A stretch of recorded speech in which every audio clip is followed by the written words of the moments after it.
Hi guys, my name is Rebecca and on the channel I go through all things accountancy related, so whether that be career related, study related or finance related. In today's video we're going to be focusing on interview questions to hopefully help you land that dream job in future. So if you're joining my channel for the very first time, then welcome, and to all of my lovely subscribers, welcome back. Now just a small caveat, if there's any interview questions that I haven't answered in this video that you would like an answer to, then feel free to put those in the comment section below, as I'm always happy to help and I do my best to get back to every comment on the channel. So without further ado, let's get straight into the video. Finally, you're given the news that you've been invited for an interview, which is fantastic.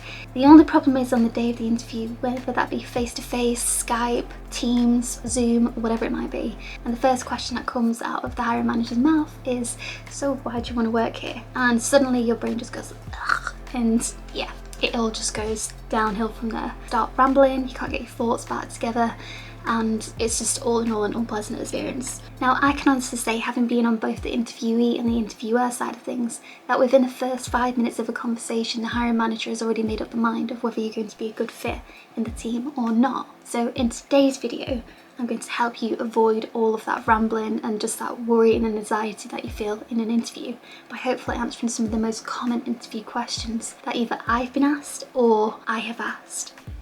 Interview question 1. Tell me about yourself.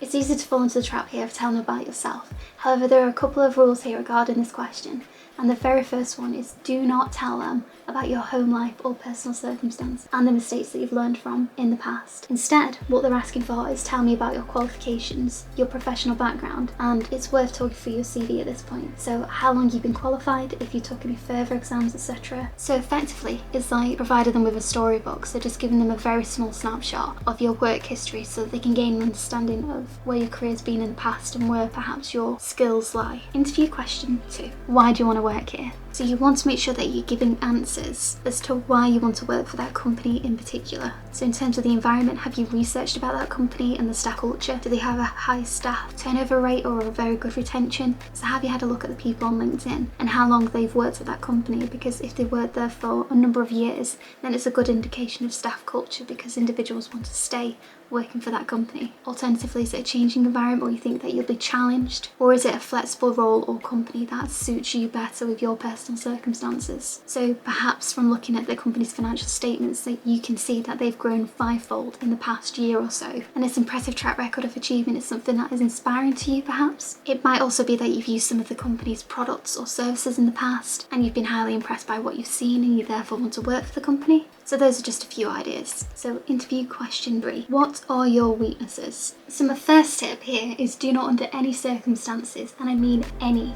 tell the interviewer that you've got no weaknesses, because it's a lie and you know it, the interviewer will know it, and it just sets the wrong tone. Also, don't say I've never really thought about it, because you might think to yourself that that is a smart reply, but it just shows a lack of self-awareness. But the best thing here is to not go over the top the other way either. So don't say things like I'm too much of a perfectionist or I'm too hardworking.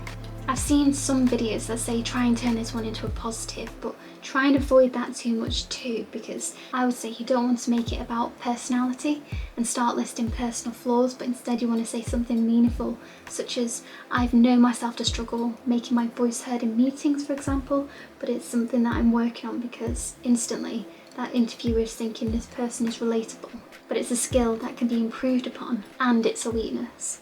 Interview question 4.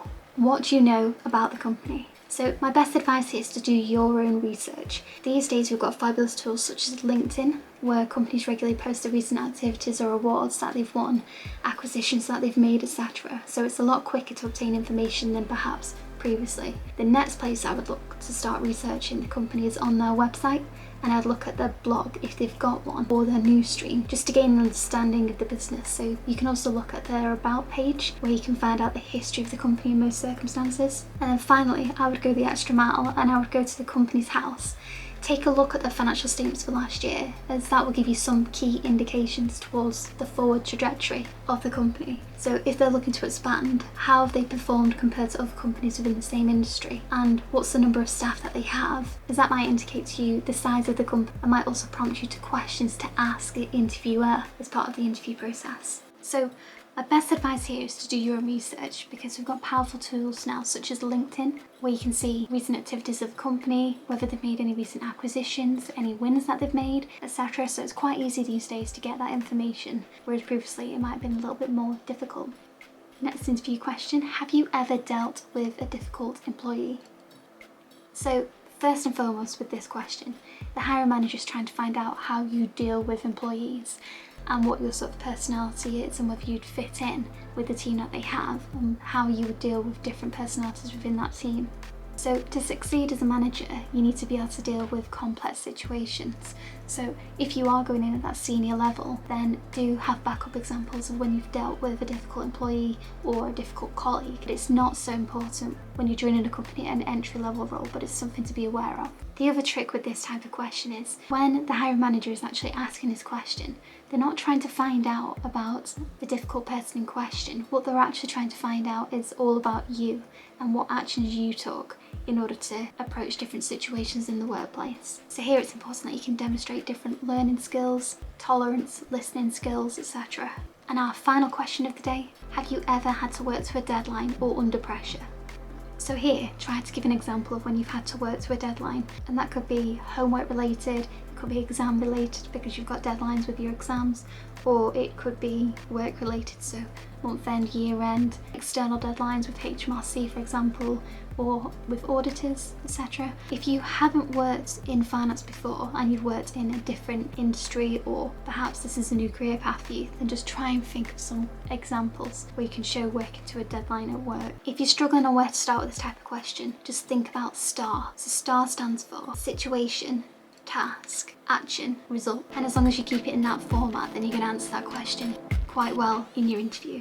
So I hope you found today's video useful. Please do consider subscribing as always, as it helps the channel to grow, and I shall see you on the next video.